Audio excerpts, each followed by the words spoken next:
அனைவருக்கும் வணக்கம். இன்னைக்கு ஒரு சிறுகதை பத்தி பார்க்கலாமா? இன்னைக்கு நான் பேசுறதுக்காக இணையதளத்தில தேடும்போது, "தவிப்பு" அப்படின்னு ஒரு சிறுகதை. முனைவர் கயல் எழுதியிருக்கிறாங்க. ஆ இந்த சமூகம் ரொம்ப உரிமை எடுத்துக்கிட்டு, கடுமையா தொந்தரவு பண்ற, ஒரு மன அழுத்தத்தை தருகிற, அடுத்தவர்கள் மேல் திணிக்கிற ஒரு உளவியல் ரீதியான வன்முறைய பத்தின சிறுகதை இது. இது ஆண்களுக்கும், குறிப்பா பெண்கள் மீதும் செலுத்தப்படுகிற உறவினர்கள், தெரிந்தவர்களால் செலுத்தப்படுகிற ஒரு உளவியல் வன்முறை. அதுதான் இந்த தவிப்புன்ற சிறுகதை. ஒரு ஸ்கேன் சென்டர்ல உட்கார்ந்திருக்கிறா கவிதா. ஆ ஸ்கேன் எடுக்கிற க அந்த ம் எடுக்கிறதுக்கு முன்னாடி நெறைய தண்ணி குடிங்க, பிளாடர் நெறஞ்சிருக்கணும். அப்பதான் ஸ்கேன் பண்ணணும்னு எல்லாரையும் உட்கார வச்சிருப்பாங்கல்ல, அந்த ஹால்ல உட்கார்ந்திருக்கிறாங்க. பக்கத்துல இருக்கிற பெண்ணுக்கு, "இன்னும் கொஞ்சம் குடி, இன்னும் கொஞ்சம் குடின்னு" அவங்க கூட வந்த இன்னொரு வயசான அம்மா குடிக்க வச்சுக்கிட்டு இருக்கு. கவிதா பார்த்துக்கிட்டு இருக்கா. இவளும் வயிறு முட்ட குடிச்சு உட்காந்துருக்கா. அந்த அம்மாவ பார்க்கவும் அவங்க அம்மா மாமியாவுடைய ஞாபகம் வருது, பாக்கியத்தம்மான்னு. அந்த அம்மா ஞாபகம் வந்ததும் அங்கேருந்து கதை தொடங்குது. கல்யாணம் பண்ணி வந்த மறுநாளே, "ஏம்மா மருமகளே, காலையில எழுந்ததுமே வேலையா குளிச்சு குளிச்சு முடிக்கிட்டு தான் சமையல் அறைக்குள்ள வரணும்." அப்படின்னு எத்தனை தடவ சொல்றது அப்படின்னு அந்த அம்மா நாளே இப்படி கேட்டிருக்கு. வந்த புதுசுல. அதுவே பெரிய அதிர்ச்சியா இருந்திருக்கு கவிதாவுக்கு. காலையில எந்திரிச்ச உடனே குளிச்சு முழுகி தான் வரணும் அப்படின்ற முதல் முறையாக ஒரு உத்தரவு வந்து விழுவதை, அதை ஏற்பதும் ரொம்ப கஷ்டமா இருந்துச்சு. அதைத் தொடர்ந்து நிறைய சொல்கள், நிறைய பேச்சுகள் இத கேட்கும்போது, அத தாங்கிக்கிறவே முடியல. ஆனா ஒவ்வொரு சொல்லுக்கும் மனசு சுணங்கி போயிருது. இத அதுக்கு ஈடு குடுக்குற மாரி இவளால அத பழக்க முடியல அவளுடைய மனத. ஏன்னா, இது மாரி கேட்டிருக்க மாட்டாங்கல்ல பிறந்த வீட்ல. புதிய இடத்துல இந்த மாரி விஷயங்கள் நடக்கும்போது, அது ஒவ்வொரு சொல்லும் ஒரு சுணக்கத்த ஏற்படுது. இத முறையா அவங்க அம்மாட்ட போய் பேசும்போது, அம்மா ரொம்ப எளிமையா சொல்றாங்க. "தைரியமா இரு. எப்பயுமே சிரிச்ச மாரி முகத்த வச்சுக்க. அதிலயே பாதி பிரச்சனை சரியாயிரும். இத்தன வருஷமா நான்லாம் இல்லையா?" அப்படின்ட்டு வேகமா அவங்க புடவைய சரி செஞ்சுட்டு, உதட்டு சாயம், லிப்ஸ்டிக் போட்டுட்டு, அவசரமா பேசிக்கிட்டே மகட்ட கிளம்பி போறாங்க. இந்த இடத்துல 2 வேறுபாடு. இந்த பொண்ணோட அம்மா அ லிப்ஸ்டிக் போட்டு கார எடுத்துட்டு போறாங்க, வேலைக்கு போறாங்கன்ற அளவுல உள்ள ஒரு அம்மாவா ஒரு காட்டுறாங்க. இந்த பக்கம் பாக்கியத்தம்மான்ற அம்மா பின்னாடி வர்ற கதையில தெரியும். அவங்க எந்த மாரி ஆளா இருக்கிறாங்க அப்படின்னு. போற வழில உன் ஆஃபீஸ்ல இறக்கிட்டு போயிறவா? அப்படின்னு கேட்டு அந்த அம்மா போனதும், கூப்பிட்டதும், நம்ம எவ்வளவோ விஷயங்கள ஒவ்வொன்னா சொல்லணும், வரிசையா சொல்லணும்னு நெனச்ச அம்மாட்ட வந்தோம். அம்மா என்ன லெஃப்ட் ஹேண்ட்ல டீல் பண்ணிட்டாங்களே நம்மள அப்படின்னு கவிதா இருக்கிறா. அந்த மாரி முழுமையாக அவ பெத்த தாயிட்டயே கடத்த முடியல விஷயத்த. அமைதியாயிட்டா. இப்ப இந்த ஸ்கேன் சென்டர்ல இருக்கும்போது தான் இந்த சிந்தனைகள்லாம் வந்து போகுது. திரும்ப திரும்ப சொல்றேன், கேட்க மாட்றீங்களேன்னு அந்த நர்ஸ் அம்மா திட்டிக்கிட்டு இருக்கு. பிளாடர் ஃபுல்லா இருக்கணும், ஃபுல்லா இருக்கணும். தண்ணிய குடிங்க, குடிங்கன்னு எல்லாரையும் சொல்லிக்கிட்டு இருக்கு. ஒரு கட்டத்தில இந்த பொண்ணுக்கு முடியல. அடக்க முடியல. கழிப்பறைக்கு போயிட்டு வந்துர்றா. அது ஒரு பெரிய ஆசுவாசம். போயிட்டு வந்ததும், அ உட்காந்துருக்கும்போது கரெக்ட்டா இந்த பொண்ணோட டோக்கன் வந்துருது. உடனே பிளாடர் ஃபுல்லா இல்லைங்கவும் அந்த அம்மா மறுபடியும் திட்டுது. "எத்தன தடவமா சொல்றது உனக்கெல்லாம்? ஆ பிளாடர் ஃபுல்லா இருக்கணும். அப்பதான் எடுக்க முடியும்." அப்படின்னு சொல்லிட்டு இருக்கேன்னா, ரொம்ப அவமானமாவும் இருக்கு. எல்லாரும் இந்த முகத்த திரும்பி வேற எப்பயுமே நம்ம ஊர்ல ஒருத்தர திட்டுறாங்க, ஒரு சத்தம் வருதுன்னா, மொத்தமும் கேமராவ திருப்புன மாரி பார்வைய திருப்பி பார்ப்போம்ல. என்னான்னு வேடிக்கை பார்க்குறதுல நமக்கு அவ்வளோ ஆர்வம். அப்ப அந்த மாரி திட்டவும் ஒரு அவமானம். அதோட இந்த தண்ணிய குடிக்க குடிக்க கொமட்டுது. இந்த காத்திருக்கணும். இந்த விஷயங்கள் நடந்துகிட்டே இருக்கு. ஒரு எரிச்சல்லே இருக்கிறா. அப்ப அவளுக்கு ஏதோ ஒண்ணு உறுத்துது. பெண்களுக்கே உரிய ஒரு சிறப்பான குணம் இது. ஏதோ ஒண்ணு யாரோ ஒருத்தர் பார்க்குற மாரி. டக்குன்னு திரும்பி பார்க்குறா, ஒருத்தன் முறைச்சு பார்த்துக்கிட்டு இருக்கான். ஒருத்தன் உற்று கவனிக்கிறான். அப்படின்றதே ஒரு அந்த இடத்துல அந்த பொண்ணுக்கு ஒரு இயல்பை பாதிக்கிற மாரி ஒண்ணு இருக்கு. இது பெண்களுக்கே உரிய ஒரு ஒரு அருமையான உணர்வு. அவங்களால இந்த ஆபத்த உணர முடியும். அப்ப அவளுக்கு இன்னொரு ஞாபகம் போகுது. அவங்க வீட்டுக்கிட்ட ஒருத்தன் இவ வர்ற வழியிலலாம் நின்னுகிட்டு பார்த்துக்கிட்டே இருப்பான். இவ இவ வரும்போது புல்லட்ல இருந்து அப்படியே சவுண்ட கூட்டுறது, அ இப்ப ஏதாச்சும் சிச்சுவேஷன் சாங் போடுறது, நாக்கை சுழற்றி உதட்டை ஈரமாக்குவது, இப்படி ஒவ்வொன்னா செஞ்சுக்கிட்டு அவன் பண்ணிக்கிட்டே இருப்பான். அவளுக்கு ரொம்ப எரிச்சலா இருக்கும். அவன தவிர்க்க தவிர்க்க பார்ப்பா. ஒரு கட்டத்தில அந்த பாதையவே மாற்றி வேற பாதையில போக ஆரம்பிச்சுருவா. அவன பார்க்க முடியாத அளவு அவன பார்க்காம தவிர்த்து போறதுனால, அவன் இனிமேல் வரமாட்டான்ற நிம்மதியில் இருப்பான்.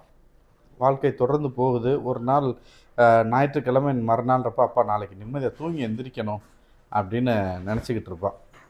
அவங்க மாமியார் சொல்லுவாங்க, அம்மா காலைல எந்திரிச்சு சீக்கிரம் ரெடி ஆகணுமா, கோயிலுக்கு போகணும், நெய் விளக்கு ஏற்றணும், பூஜை செய்யணும், நிறைய வேலை இருக்குனதும் மறுவார்த்தை பேச முடியலை. ஆனாலும் நம்ம ஒரு பெரிய ஆவலோடு இருந்தமே கெட்டு போச்சு அப்படின்ற கடுப்பில் போய் படுக்கிறா.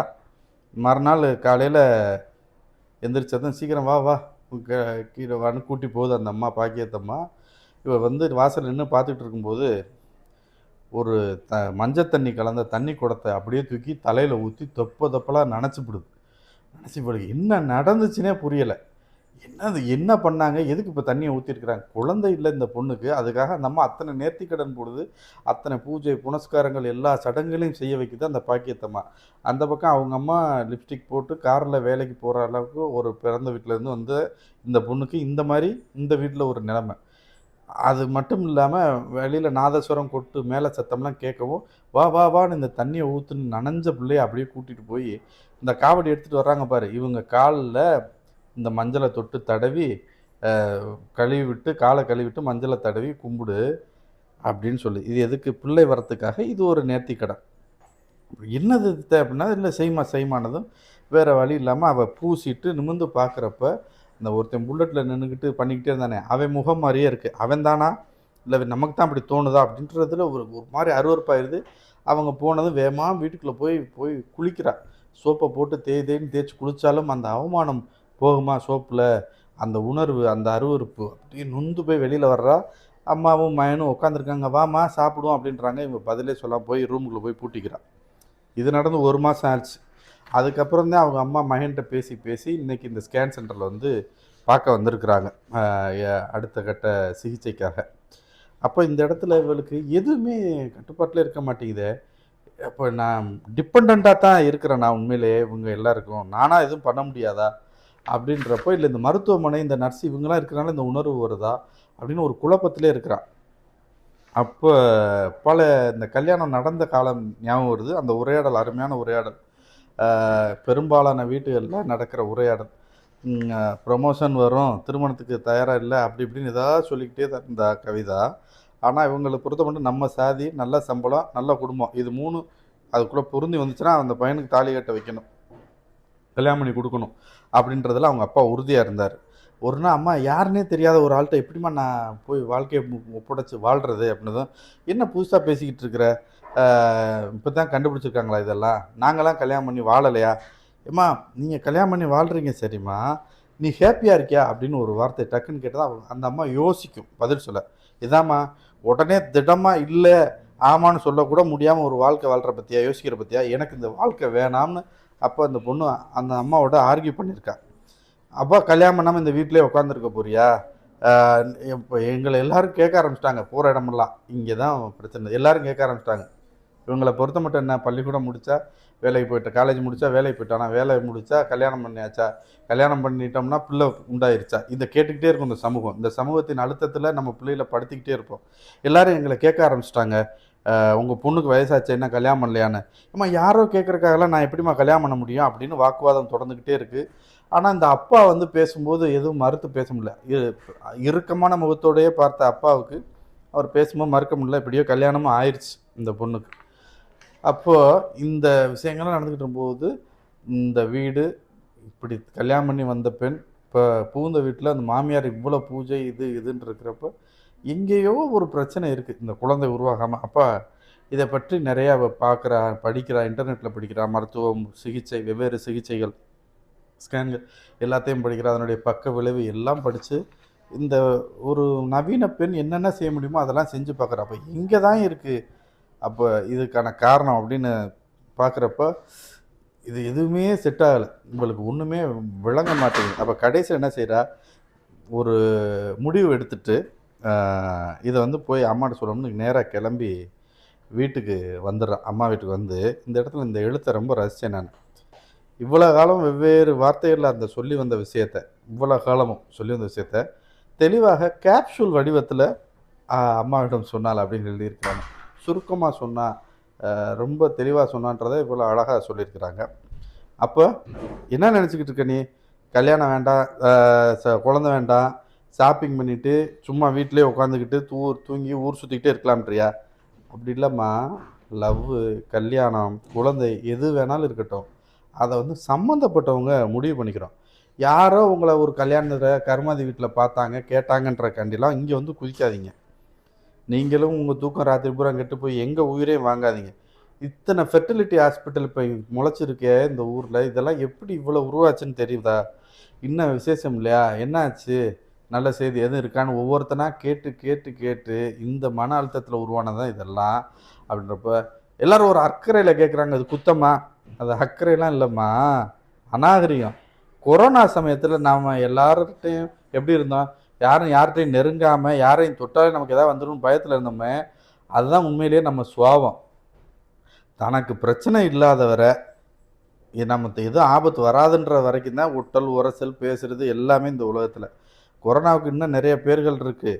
கடன், சிக்கல், அவமானம் இப்படி ஏதாவது ஒன்று நமக்கு வரட்டும், நம்மளோட யாரும் ஒட்ட மாட்டான், உரச மாட்டான், பேச மாட்டான். ஏன்னா அதுவும் கொரோனா மாதிரி தான் அவங்க பார்ப்பான். அவங்களுக்கு பிரச்சனை இல்லாதவரை எந்த இதுவும் இல்லைனா தான் நம்மகிட்ட எல்லா பாசத்தையும் கேட்பாங்க, உரிமையில் கேட்பாங்க, அக்கறையில் கேட்பாங்க, எல்லாம் பண்ணுவாங்க. ஆனால் அவன் வேலையை பார்த்துட்டு போயிடுவான். அப்போ இந்த இடம் ரொம்ப தெளிவாக இந்த கதையின் சாராம்சத்தை உணர்த்தியது.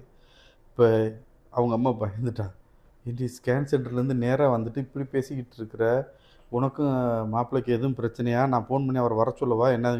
அதெல்லாம் ஒன்றும் வேணாம்மா, நான் பார்த்துக்கிறேன் அப்படின்ட்டு அவருடைய கணவர் பார்த்திபனுக்கு ஃபோன் பண்ணி, நான் அம்மா வீட்டில் இருக்கேன், நாளைக்கு காலையில் இங்கேருந்தே ஆஃபீஸ் போயிட்டு அப்புறம் வீட்டுக்கு வரேன் அப்படின்னு சொல்லிட்டு டிவி ஆன் பண்ணி அவளுக்கு பிடிச்ச நிகழ்ச்சியை பார்த்துக்கிட்டு இருக்கிறான். அந்த ஹாஸ்பிட்டலில் குடிக்க வேண்டிய மிச்ச தண்ணியை பாக்கெட்டு ஹேண்ட்பேக்லேருந்து எடுத்து முழுமையாக குடித்து முடித்தாள் அப்படின்னு கதை முடியுது. ரொம்ப ஒரு அருமையான கதை, ரொம்ப ஒரு தேவையான கதை. தவிப்பு அப்படின்றதில் எழுதியிருக்கிறாங்க. இது மிகப்பெரிய அழுத்தம். எப்பயுமே கல்யாணம் ஆன உடனே இந்த சமூகம் கேட்குற கேள்வி, என்ன அடுத்த விசேஷம் இல்லையா? இந்த நல்ல செய்தி இருக்கா? இது வந்து அவங்களுக்கு எந்த அளவுக்கு அந்த புதுமண தம்பதிகளுக்கு ஒரு அழுத்தத்தை தரும். அவங்க வாழ்க்கையை வாழ்றதுக்கு அவங்க என்னென்ன திட்டமிட்டாலும் இந்த சமூகத்துக்காக அவங்க பயந்து இதை உடனடியாக ஏதோ ப்ரொடக்ஷன் மிஷின் மாதிரி, ப்ரொடக்ஷன் ஃபெசிலிட்டி மாதிரி ஒரு குழந்தையை பெற்று ஆன்ற அழுத்தத்துக்கு தள்ளப்படுற இந்த உளவியல் ரீதியான வன்முறையை தட்டி கேட்கிற இந்த கதையை நான் ரொம்ப வரவேற்கிறேன். இது மாதிரி கதைகள் நிறைய எழுதணும். தவிப்பு முனைவர் கயல் எழுதிய அந்த கதை என்று உங்களோடு வாசித்ததில் எனக்கு ரொம்ப மகிழ்ச்சி. நன்றி, வணக்கம்.